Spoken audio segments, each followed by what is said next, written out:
Inilah mukjizat Nabi Sulaiman yang sangat luar biasa. Dikisahkan, dahulu saat terusir dari surga, iblis sudah berucap dengan nada sumpah untuk menyesatkan anak cucu Adam sehingga manusia yang tergoda rayuan iblis akan hanyut dalam maksiat kepada Allah. Mungkin pernah terlintas di pikiran kita, kenapa Allah tidak melenyapkan iblis saja agar tidak lagi merayu manusia pada kesesatan. Satu hal yang harus kita pahami adalah, bahwa Allah Maha Tahu atas segala sesuatu. Dahulu, Nabi Sulaiman telah diberi kekuasaan yang menakjubkan oleh Allah Subhanahu wa Ta'ala. Di mana, dengan izin Allah, Nabi Sulaiman mampu menundukkan jin, manusia, dan binatang sehingga mereka patuh terhadap apa-apa yang Dia perintahkan. Bahkan, terdapat riwayat yang menjelaskan Nabi Sulaiman pernah mempekerjakan iblis untuk membawa dan mengimpor batu-batuan, pasir, serta bahan bangunan lain untuk mendirikan bangunan-bangunan megah. Iblis memang tunduk dan patuh terhadap Nabi Sulaiman. Namun, mereka tetap teguh pada ucapannya yaitu untuk menyesatkan anak cucu Adam. Disebutkan dalam sebuah riwayat, bahwa Nabi Sulaiman pernah memohon kepada Allah agar dirinya diberi kuasa untuk memenjarakan iblis agar manusia tidak lagi melakukan dosa dan maksiat. Allah yang Maha Tahu lalu mewahyukan kepada Nabi Sulaiman, "Wahai Sulaiman, tidak ada baiknya jika iblis ditangkap." Namun, Nabi Sulaiman memohon seraya berkata, "Ya Allah, keberadaan makhluk terkutuk ini tidak ada kebaikan di dalamnya." Allah kemudian berfirman, "Jika iblis ditangkap, maka banyak pekerjaan manusia yang akan ditinggalkan." Nabi Sulaiman kembali memohon, "Ya Allah, aku ingin menangkap makhluk terkutuk ini selama beberapa hari saja." Allah Subhanahu wa Ta'ala lantas menjawab, "Bismillah." Dengan menyebut nama-nama Allah, tangkaplah iblis.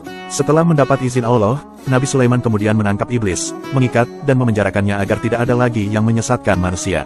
Perlu diketahui, selain menjadi seorang nabi, Nabi Sulaiman juga seorang raja agung dengan wilayah kekuasaan yang sangat luas. Dalam memenuhi kebutuhan rumah tangganya, Nabi Sulaiman tidak mau menggunakan uang kerajaan.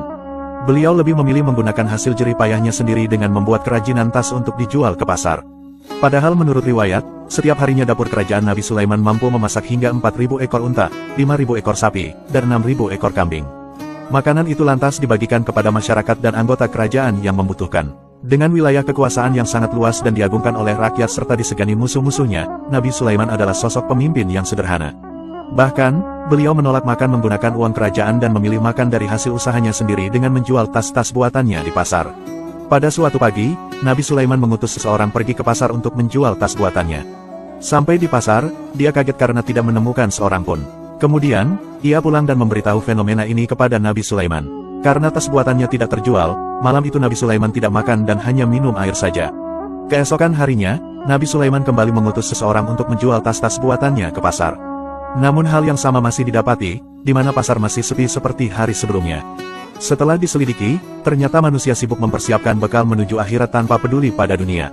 Manusia lebih banyak mengingat kematian, menangis dan meratap. Merasa heran pada fenomena tersebut, Nabi Sulaiman lantas bertanya kepada Allah, "Ya Allah, apa yang sebenarnya telah terjadi? Kenapa orang-orang tidak bekerja mencari nafkah?" Allah menjawab, "Wahai Sulaiman, engkau telah menangkap iblis sehingga akibatnya manusia tidak bergairah.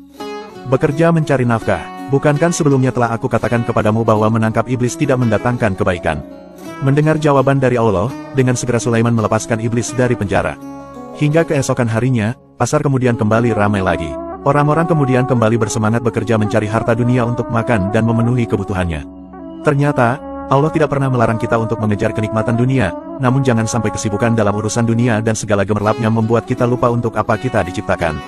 Ya Allah, semoga kita semua menjadi orang-orang yang beruntung di dunia dan di akhirat. Amin.